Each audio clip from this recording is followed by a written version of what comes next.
Hello दोस्तों, आपका अपना यूट्यूब चैनल शशि सर में आप सभी का स्वागत है। आज हम लोग जीके जीएस का कुछ महत्वपूर्ण क्वेश्चन देखेंगे, तो बने रहिए हमारे साथ।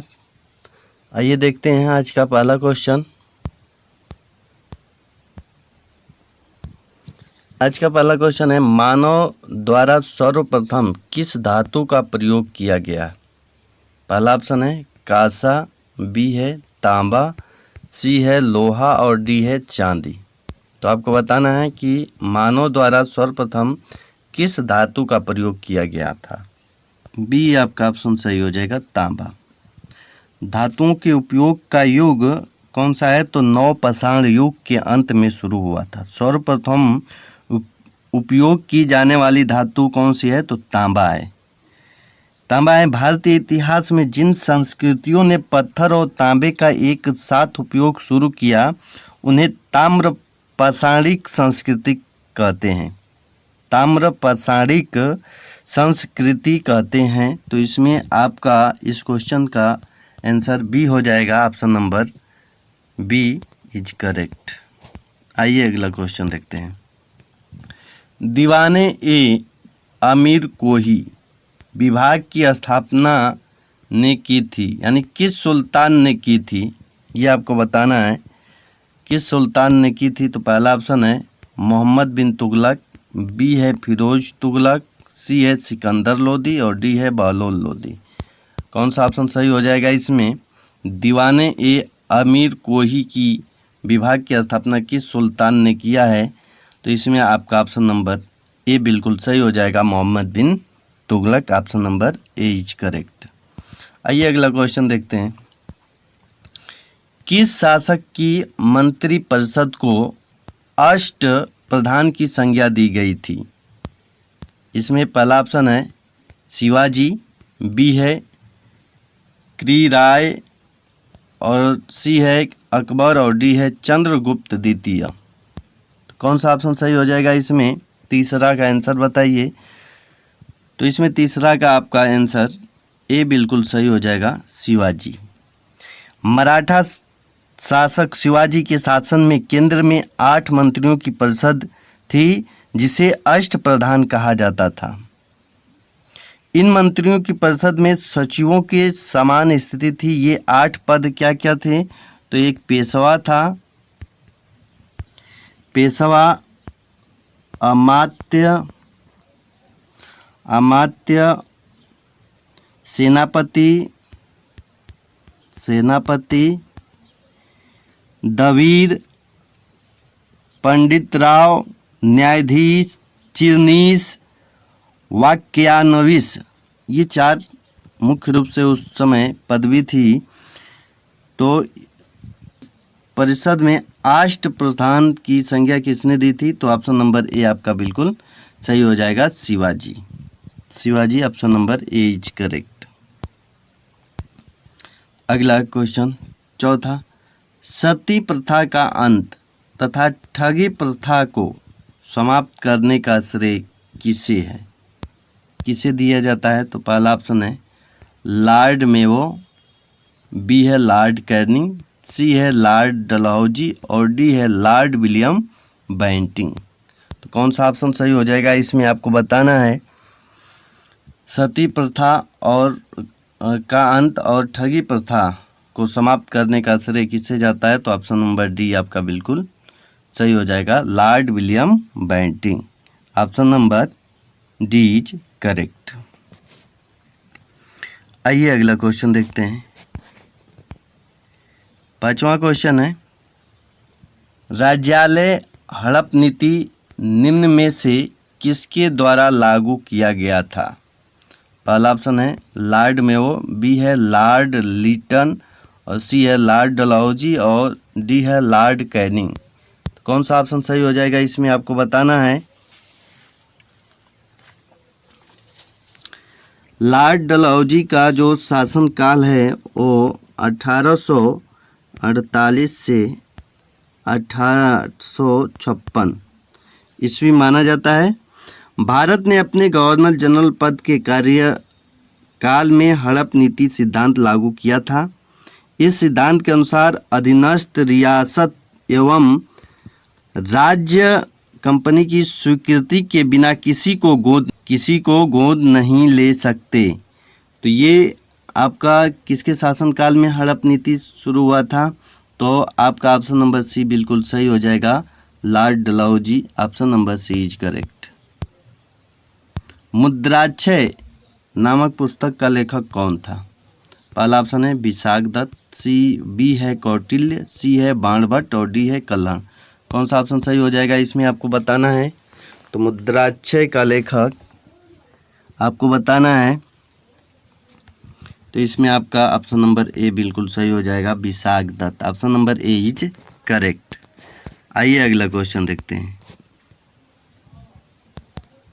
कला की राजस्थानी और पहाड़ी शैलियाँ किसके लिए प्रसिद्ध है? पहला ऑप्शन है संगीत, बी है नृत्य, सी है मूर्तिकला और डी है चित्रकारी। तो किसके लिए प्रसिद्ध है? आप 7 का आंसर आपको बताना है। कौन सा ऑप्शन सही हो जाएगा?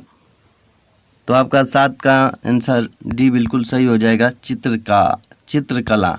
Option number D is correct. अगला क्वेश्चन, यामिनी कृष्णमूर्ति किस नृत्य शैली के लिए विख्यात हैं? पहला ऑप्शन है मणिपुरी, बी है गरबा, सी है भारतनाट्यम और डी है कथक। किसके लिए प्रसिद्ध है? यामिनी कृष्णमूर्ति किस नृत्य शैली के लिए विख्यात हैं? तो ऑप्शन नंबर आपका सी बिल्कुल सही हो जाएगा, भारतनाट्यम। आइए अगला क्वेश्चन देखते हैं। लंदन किस नदी के किनारे स्थित है? पहला ऑप्शन है राइन, बी है टेम्स, सी है सीन और डी है मुस्कवा। तो कौन सा ऑप्शन सही हो जाएगा आपको बताना है। 9 का आंसर, तो 9 का आंसर आपका बी बिल्कुल सही हो जाएगा, लंदन टेम्स नदी के किनारे स्थित है। तो option number B is correct. भारतीय मानक समय आधारित है, किस पर आधारित है? पहला ऑप्शन है 80 डिग्री पूर्व देशांतर पर, बी है 80 डिग्री पश्चिमी देशांतर पर और सी है 80.5 डिग्री पूर्वी देशांतर और डी है 82.5 डिग्री पूर्वी देशांतर पर। तो कौन सा ऑप्शन सही हो जाएगा? तो इसमें आपका ऑप्शन नंबर डी बिल्कुल सही हो जाएगा, option number D is correct, 82.5 degree पूर्वी देशांतर। भारत की मानक समय रेखा की बात करें तो 5 राज्यों से होकर गुजरता है।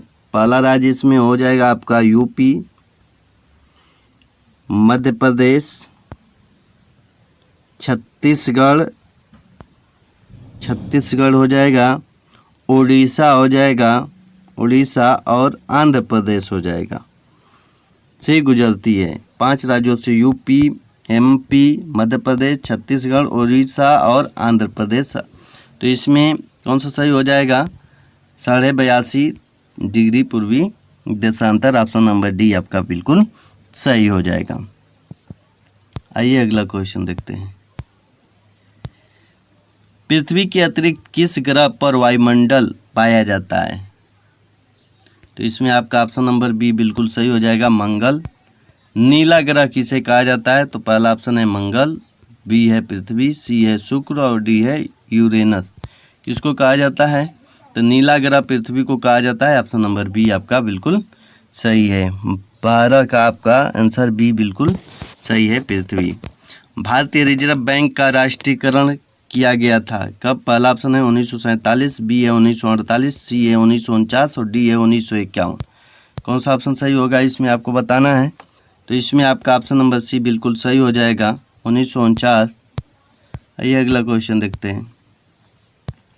भारतीय विदेश व्यापार संस्थान कहाँ स्थित है? भारतीय विदेश व्यापार संस्थान कहाँ स्थित है? पहला ऑप्शन है नई दिल्ली, बी है हैदराबाद, सी है मुंबई और डी है अहमदाबाद। कौन सा ऑप्शन सही हो जाएगा इसमें आपको बताना है। 14 का आंसर बताना है। तो आपका ऑप्शन नंबर ए बिल्कुल सही हो जाएगा, नई दिल्ली। भारत में कार्यपालिका का अध्यक्ष कौन होता है? पहला ऑप्शन है राष्ट्रपति, बी है प्रधानमंत्री, सी है विपक्ष का नेता और डी है भारत सरकार का मुख्य सचिव। तो कौन हो जाएगा? भारत में कार्यपालिका का अध्यक्ष कौन होता है? तो इसमें आपका ऑप्शन नंबर ए बिल्कुल सही हो जाएगा, राष्ट्रपति। Option number A is correct, A आपका बिल्कुल सही हो जाएगा। आइए अगला क्वेश्चन देखते हैं। भारतीय संघ की शक्ति किसमें निहित है? भारत की संघ की शक्ति किसमें निहित है? तो इसमें पहला ऑप्शन है आपका संसद, बी है प्रधानमंत्री, सी है राष्ट्रपति और डी है मंत्रिमंडल। तो कौन सा ऑप्शन सही हो जाएगा? तो इसमें 16 का आपका आंसर ए बिल्कुल सही हो जाएगा, संसद। यदि पूछ दे कि कार्यपालिका शक्ति किसमें निहित है? संघ की कार्यपालिका शक्ति किसमें निहित है? संघ की कार्यपालिका शक्ति किसमें निहित है? तो इसका जवाब हो जाएगा आपका राष्ट्रपति। इसमें सवाल पूछा है कि भारतीय संघ की शक्ति किसमें निहित है? तो संसद में निहित है। ऑप्शन नंबर ए आपका बिल्कुल सही हो जाएगा। आइए अगला क्वेश्चन देखते हैं। अगला क्वेश्चन है, व्यक्तिगत स्वतंत्रता के लिए निम्नलिखित में से कौन सी रीट याचिका दायर की जा सकती है? पहला ऑप्शन है मैंडेमस परामर्श, बी है हैबियस कार्पस बंदी प्रत्यक्षीकरण, सी है को वारंट अधिकार परीक्षा और डी है सर्सियोरी। तो आपका ऑप्शन नंबर 20 में सही हो जाएगा, हैबियस कार्पस बंदी प्रत्यक्षीकरण। Option number B is correct, B आपका आंसर सही हो जाएगा। आइए अगला क्वेश्चन देखते हैं। अगला क्वेश्चन है, भारतीय संविधान की किस अनुसूची में राजभाषा का उल्लेख है? किस अनुसूची में? तो ऑप्शन नंबर आपका बी बिल्कुल सही हो जाएगा, 8वीं अनुसूची में। अगला क्वेश्चन है, निम्नलिखित में से कौन सी शर्त भारत की नागरिकता प्राप्त करने के लिए नहीं है? पहला ऑप्शन है अधिवास, बी है पंजीकरण, सी है वंशानुक्रम और डी है संपत्ति स्वामित्व। कौन सा ऑप्शन सही हो जाएगा इसमें? तो इसमें आपका ऑप्शन नंबर डी बिल्कुल सही हो जाएगा, संपत्ति स्वामित्व। Option number D is correct. आज का अंतिम सवाल, विंग्स ऑफ फायर किसकी आत्मकथा है? पहला ऑप्शन है इसमें अटल बिहारी वाजपेयी, बी है नरसिम्हा राव और सी है के कस्तूरी रंगन और डी है एपीजे अब्दुल कलाम। तो कौन सा ऑप्शन सही हो जाएगा? तो इसमें आपका ऑप्शन नंबर डी बिल्कुल सही हो जाएगा, एपीजे अब्दुल कलाम। आज के लिए इतना ही। यदि वीडियो पसंद आया हो तो लाइक, सब्सक्राइब, शेयर ज़रूर कीजिएगा। धन्यवाद। जय हिंद, जय भारत।